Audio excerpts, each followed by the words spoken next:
screen.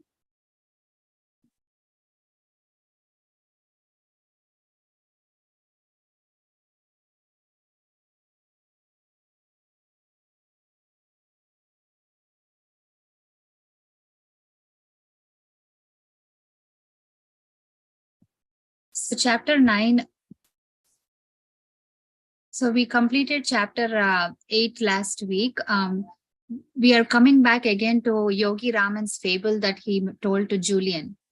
The first one is the garden is our mind. And the second one is lighthouse, where it is like our purpose of life. Every element in that fable symbolizes something. So we are coming on to the third one, which is like, if you remember in the fable, out of the lighthouse, the door opens with a creaking sound and comes a 9-foot, 900-pound sumo wrestler out of that lighthouse. So the sumo wrestler symbolizes Kaizen, like, which is a Japanese word, and it is a method for constant and never-ending self-improvement. So we will look at some techniques that that Julian shares with John about what are some techniques that we can do to that get that self-mastery. So those who keep their minds open to new concepts always move to high levels of achievements and fulfillment.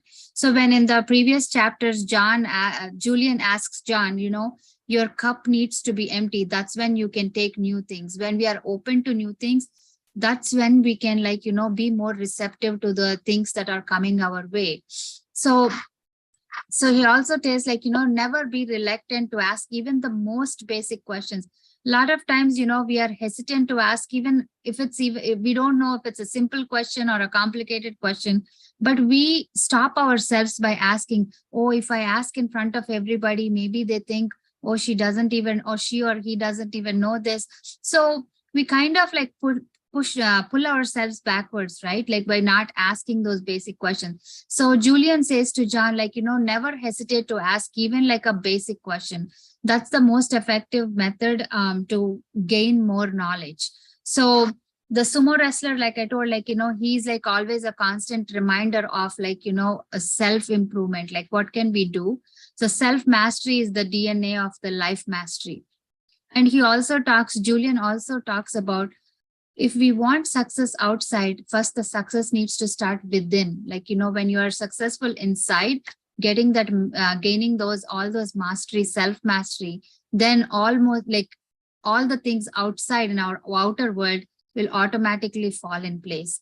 So that's about this one. And then he also talks about taking time to master your mind, to care your body and nourish your soul.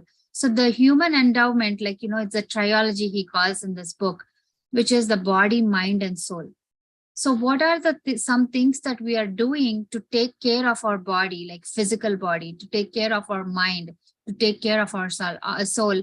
Are we really putting that extra time or catering to each of these human endowments, like that caters to the body, mind, and soul?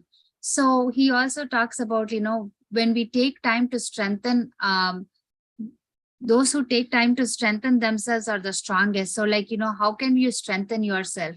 What can we do those practices? So in the future, in the next slides, I will share the 10 rituals that Julian shares with John. And when he talks about this, self-improvement, John does, he asks, how can I do this? How can I practice this? Then Julian asks him, take up a push-up posture. Then he a push-up pose, and then he gets into this push-up pose. He says, start doing push-ups as many as you can until you think you cannot do anymore. So John, since he is not so physically active, he tries his best, but he comes up till 23 and he feels like he's in pain. He's like, I cannot do anymore. And then he says, I'm going to stop right here. But Julian says, how about you do 10 more? And then John is in shock, what are you trying to do? Because I can't even do, with much trouble, I was able to do 23 and you're asking me to do 10 more. I cannot do anymore. He says, how about you do 10 more and then you can rest? So then again, John pushes himself to do 10 extra with much difficulty, but eventually he completes doing those 10 push-ups. So what Julian says is You thought you can stop at 23, but when I pushed you, you were able to do 10 more. I know with difficulty, but you were able to do 10 more. So when you start, everything is within us, right? So when we start reaching out for those resources, you receive more. We need to challenge ourselves. We need to change ourselves. So he also shares another story in this chapter about like a little boy. One of the Harvard professors actually shared with Julian this story. So a father comes from work and he's really tired. He wants to relax. So he sits in the chair and he reads the news. He starts reading his newspaper. Then his son comes to me and he keeps on pestering him to play with him. So the father gets really annoyed because he wants to read the remaining newspaper. He says, he cuts off a small piece of newspaper and says, cuts off into 100 pieces and says, gives it to the boy and says, go ahead and like fix that, like, like a puzzle piece, like, go ahead and like put it together. So the boy comes within 1 minute or so, he comes back fixing it. The father gets really surprised. How did you even do this? Because I cut up into tiny pieces. And the boy's answer really surprises the father because he says it's a world map that the father cuts into pieces.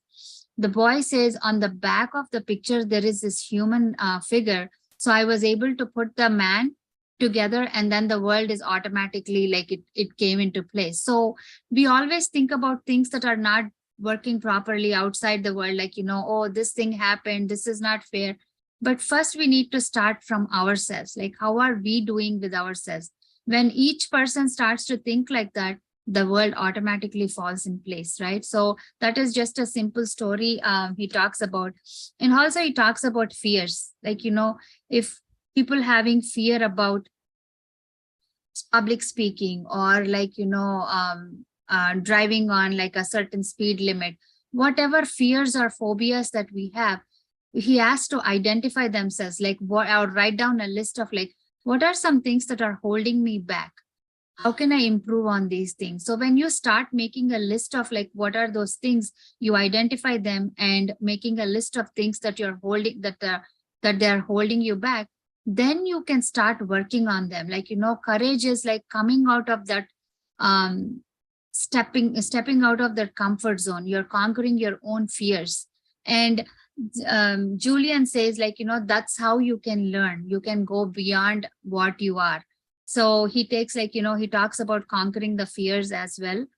And then Julian shares with John about these 10 rituals of radiant living that Yogi Raman shares with Julian.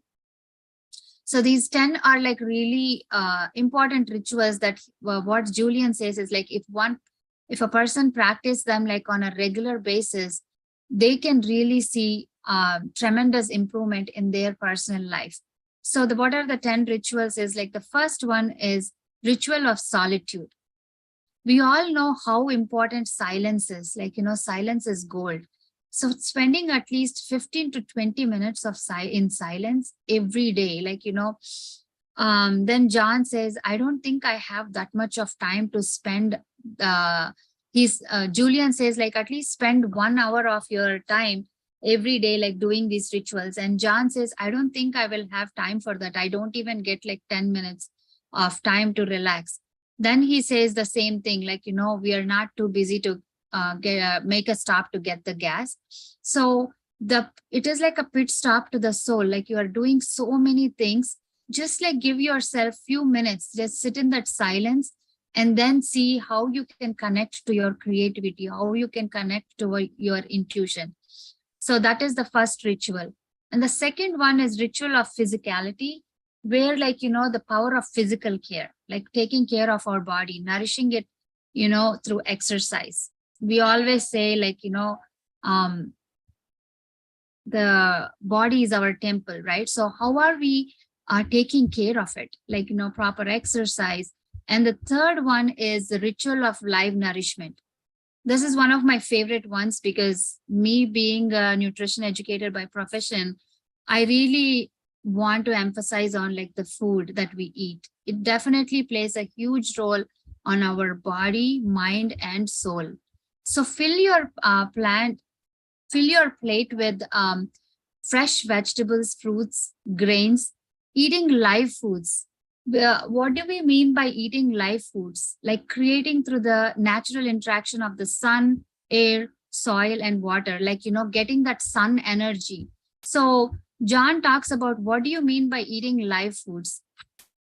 So live foods are foods that actually have prana or the energy, right? Which is like the vegetarian diet. So, and also he talks about, I don't want to put the dead food in my body, which is like meat, because it doesn't have any life when it is consumed. So he also talks about, how the people like the sages of Sivana had such a vital, we read in the previous chapters, like, how their skins were so vital and they're all like glowing up, which is like, their diet is all involving fruits, vegetables, and grains. And here in the US too, like the USDA, the United States of Department of Agriculture, they focus like, half of your plate should be filled with fruits and vegetables, grains. So they're like also like moving to that path, like, how those fruits and vegetables and plant-based foods are so good for our body. So that is the third ritual of live nourishment. And the fourth one is ritual of abundant knowledge. Reading for at least 30 minutes daily will do wonders.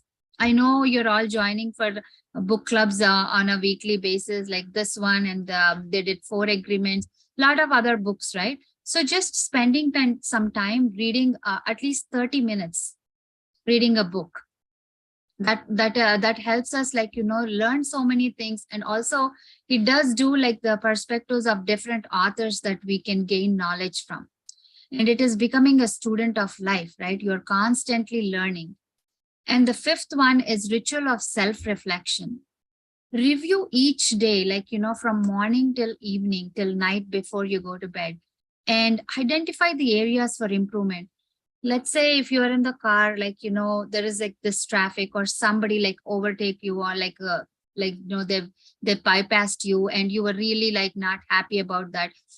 What did you think in your mind? How did you react? Like, those kind of small things, or like even with our kids or family members, review each of your day and see, are there any areas for improvement? What could I have done differently than what I did today that bothered me? So those kind of self-reflection, you don't have to share anything to anybody. It's just like for yourself.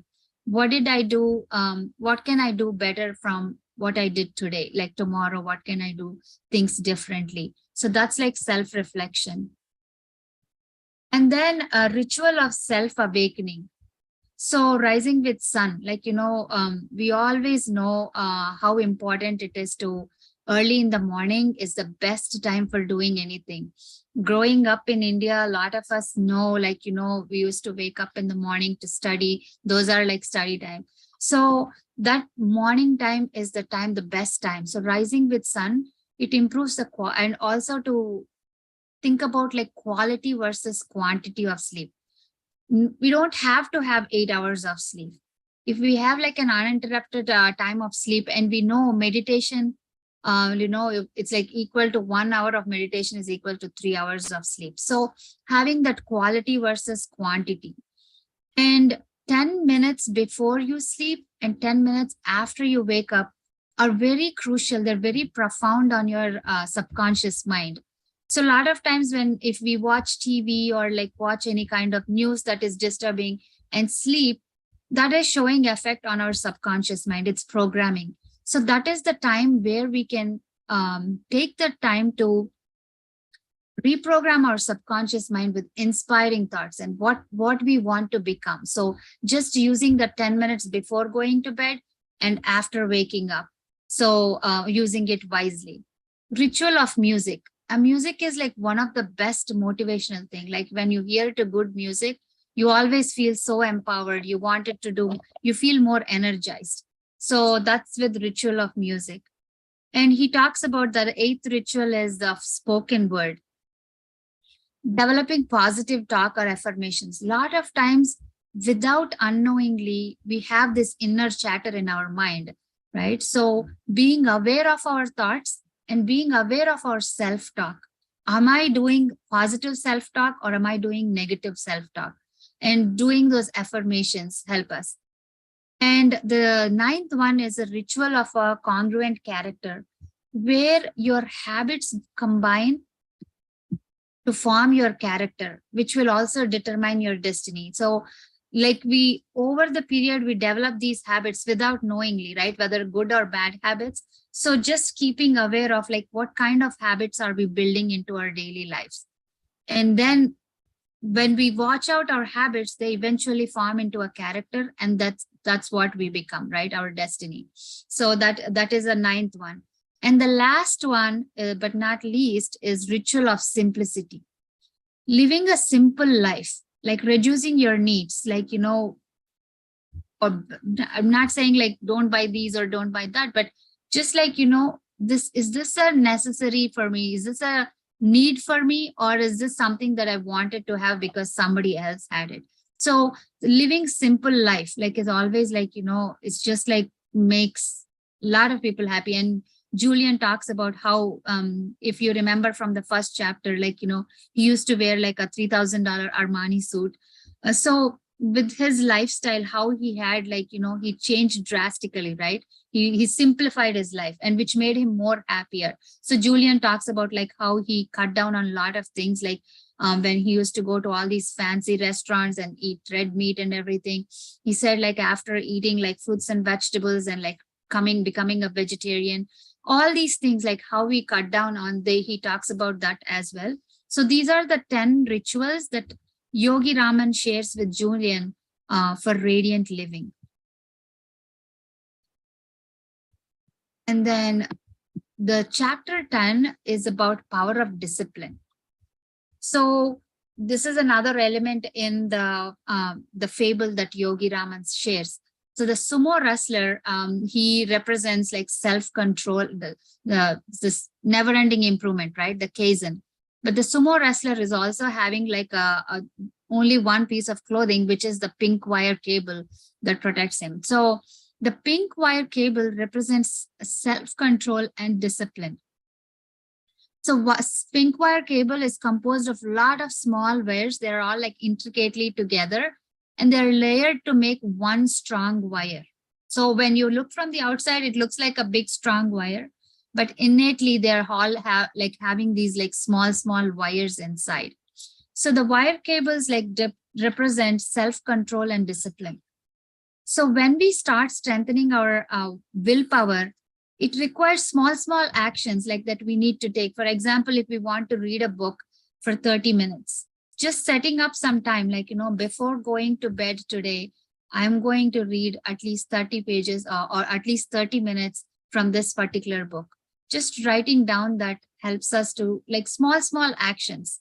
Yeah, I don't know how many of you read the book Atomic Habits. In that, also he mentions like, folding even a blanket, like after we wake up, a lot of times because we are looking at time, oh, I have to go to my work, I have this meeting. So even we don't like sometimes like try to take time to fold the blanket or anything. Even those small things that if we can start to incorporate in our life, how they can make changes. So he talks about like, how small actions can train to be disciplined. And racing against others, like, being competitive, not with others, but just against ourselves, like, a race against ourselves. Like, am I being a better version than yesterday to today? Did I improve anything, or did I learn something new today? So do that race against yourself. And when John talks about like, when Julian talks to John about willpower, then John says like, oh, my son goes to gym and does this like exercise to build his muscles. The same like that, like, it's just as you're training, how you are training to get your muscles, like, like bodybuilding or whatever it is. That's how you exercise your willpower, by doing all these small things that you can do to help yourself. And he talks about will is the king of mental powers, which I really kind of like that sentence, right? If you have that, we all know where there is a will, there is a way, right? But how strong are we with, like, are we being determined to take this action right now? So after like, this book club, am I going to like, how many rituals of radiant living am I going to follow? What is the first step that I'm going to do tomorrow? since I listened to this one? Am I going to take 15 minutes of my time to be in silence? So all those like small actions, if we can start building into our life, that shows a tremendous improvement over the period. And we all know, like, habit formation. Anything if you do, he talks about the magic rule of 21, right? So 21 days, if you start, a habit is formed, and to continue it like 40 days. So that's how we eventually get into this like habit formation.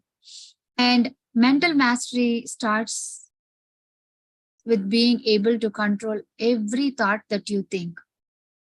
So the first chapter, when we talked about that mind, the fertile garden, we don't even have the luxury to think of even a single negative thought. So how are we being aware? How are we mastering our thoughts? Like, immediately when you have a thought, just replacing it with, like, if, for example, if you're unconsciously thought of a negative thought, immediately replacing it with like a positive thought or a miraculous thought, which means you're being in that present moment. You are aware of your thoughts. So gaining that mental mastery. And he talks about waging war against weaker thoughts. Like, if you think this thought does not serve me in any way, why am I even thinking this kind of thought? Immediately cut off that thought, like, which is always like, again, you being in that present moment. So when you control your thoughts, you control your mind. And when you control your mind, you control your life. And once you reach to that state of being, you become the master of your life. You know what to do, because we read in the previous chapter, like mind is like, if you don't control it, it starts controlling us, right? When we don't control it, it starts controlling our life. So we don't want to happen that. Like, we want to be under control of our mind. So words, and also he talks about, words are great influencers. Some people say it's mantra, or some people say it's affirmation. So Yogi Raman shares this like profound statement, which Julian says you can repeat at least 30 times in a day. Like, just whenever you feel low or down, just repeat it. So I want everybody, I know you don't not unmute yourself, but you can say it to yourself. I'm more than I appear to be. All the world's strength and power rests inside me. When you start reading this sentence like 30 times, 20 times, you just are like filling that in your mind, right? You're programming it. So automatically you start believing in that. Automatically you will start like seeing those results. So this is a very profound statement that Julian shares with John to repeat at least 30 times. So this is chapter 9 and 10. But I would like to hear if anybody has any like takeaways or one thing that you would like to do starting from tomorrow or starting from tonight after this session and meditation. Do you have anything that you would like to do? We talked about like how the 10 minutes before going to bed is very important time. Would anybody like to share that? Yeah, I would like to say something. Yes, go ahead, please. The takeaway, absolutely the same point. Before going to the bed, most of the people, I feel it like I'll talk about myself. I definitely do prayer, take God's name, or like, sometimes I meditate, like quick meditation, and just like sit and before sleeping. But what I realized today, that I never get, when I get up, I never sit and think or sit in the silence. So maybe from tomorrow I would like to do it. That's what is, whenever you get up, you always like in rush, oh, there's school, kids school and work and all those things. So that's something new I learned today, and maybe I would like to implement that in my life. Awesome. That's great. Thank you for sharing that. Very inspiring. Anybody else who would like to share? One thing. Sridevi ji, this is Satya. Yeah. Those 10 rituals that you read sometime back, those are the takeaways for me from this session. I mean, I follow some of these, but not all of them. Mhm. So is there any way you can post these 10 the list of these 10 for us in Yeah, the chat? absolutely. Yeah, I will share it with the, do you want me to put in the chat, or like, shall I share it with one of the hosts and they can share it with you? Yes, that is fine. Anyways, is fine. Yeah, I will do that. Yeah, sure. Yeah. Thank you. Thank you very much, Yeah. ma'am. Yeah. Thank you for sharing. We are at 9:33. Kalpana Garu or Swarupa, would you like to start meditation? Yeah, sure, Sridevi. Oh. Thank you. Yeah, I will start. Thank you, Swarupa.